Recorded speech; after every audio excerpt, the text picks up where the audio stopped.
I've always been interested in real-world problems.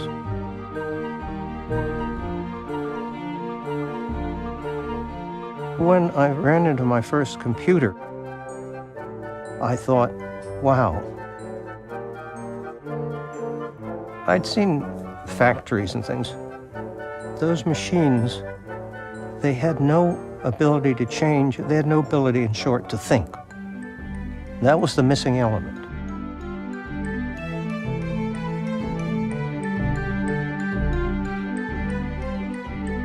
I had to write a couple of programs, and I could see the possibilities. You could do anything with a computer. I was convinced that computers would really change the world. If you have time for a story, I'll tell you why.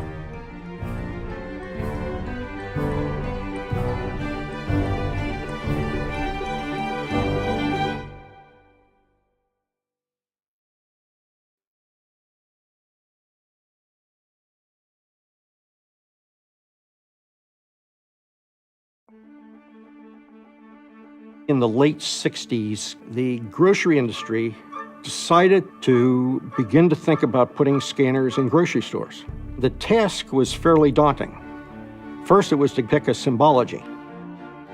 Some of the symbologies were round circles. Some of the symbologies were half of a round circle.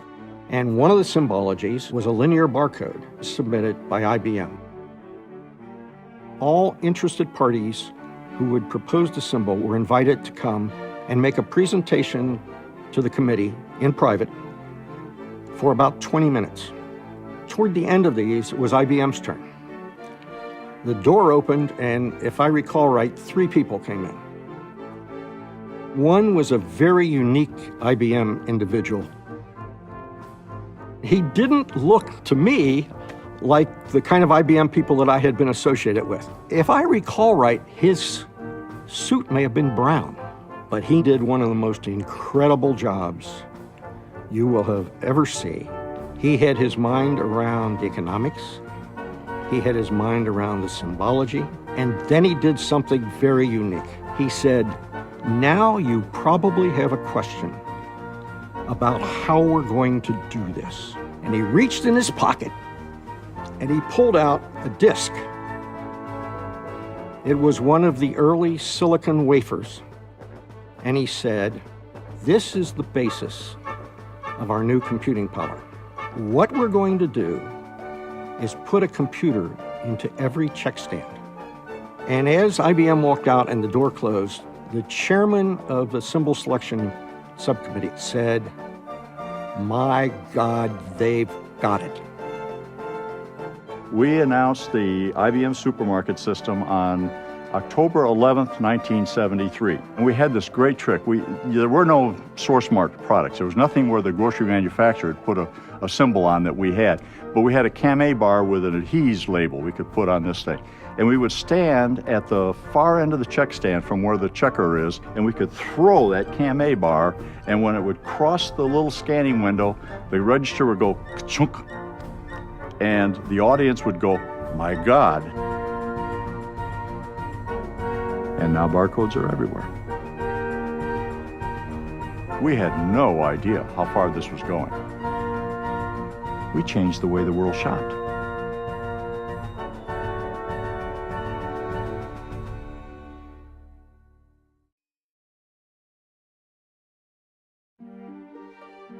Policy letter number 4 is really kind of a way of describing what is going on within the IBM culture.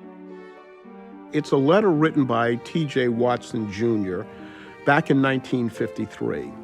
He was negotiating to build plants in southern states. The governors in those southern states were really pressing him to sign up for a separate but equal policy. And he was clear, we are not going to discriminate against our employees. So he wrote this letter as a way to send a message to the governors.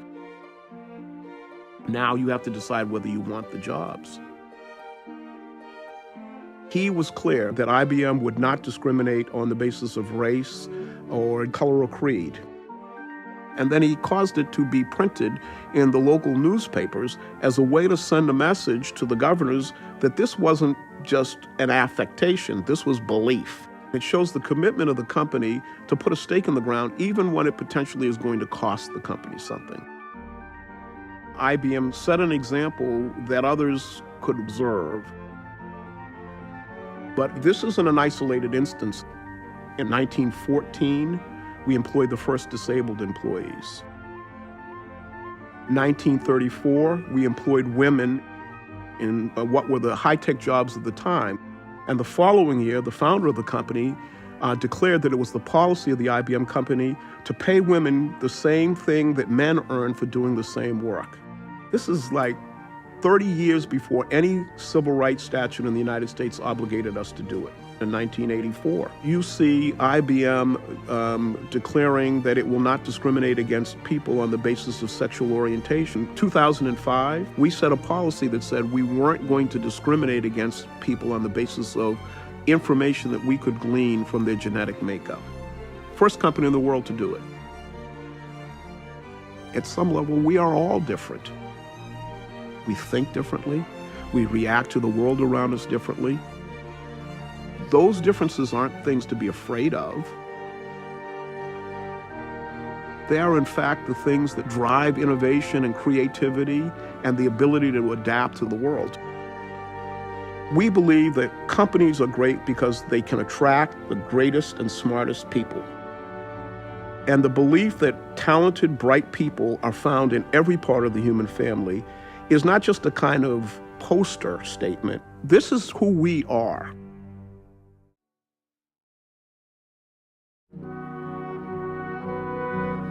I believe that this nation should commit itself to achieving the goal before this decade is out of landing a man on the moon and returning him safely to the earth.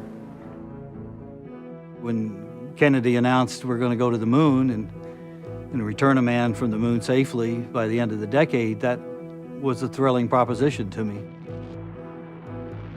When I came out of college, I had 3 goals. I wanted to do something challenging. I wanted to do something for my country, and I wanted to do it in Texas. I joined IBM in June of '68, 7 days after I graduated from college. I don't think we'd have got to the moon without what IBM did, and I don't think people know that. NASA never built a rocket. NASA never built a spacecraft. NASA never built a computer. They funded it, they managed it, but industry built it. I think industry deserves every bit as much credit as anyone does. And IBM deserves every bit as much credit as any in industry for the space program.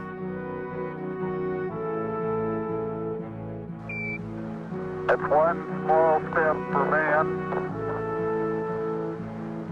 one giant leap for mankind. I've probably even talked more about Apollo 13 over the years than I have Apollo 11.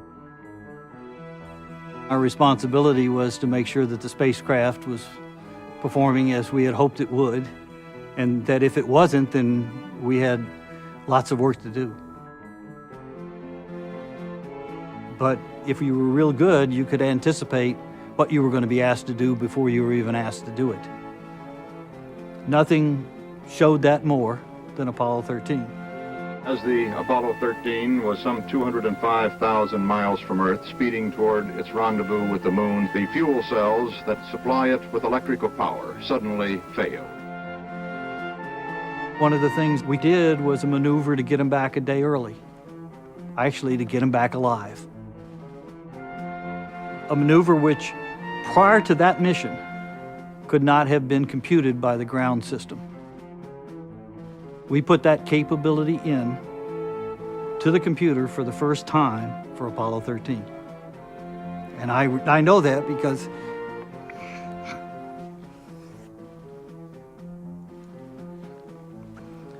It was my office mate and I that did that.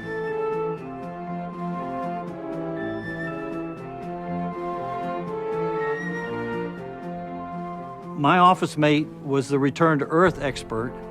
I was the maneuver planning expert. Notice how I became an expert in 19 months, but nevertheless, that's the way things work sometimes. People have asked me, weren't you scared of the fact that they could die? I never thought a whole lot about whether they'd make it back again or not. It was just we were going to do everything we could to get them back.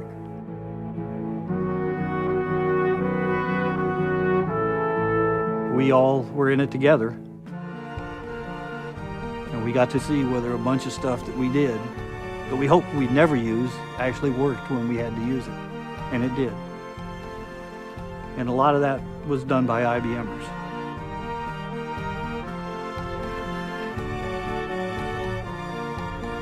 That's my Apollo 13 story, in short.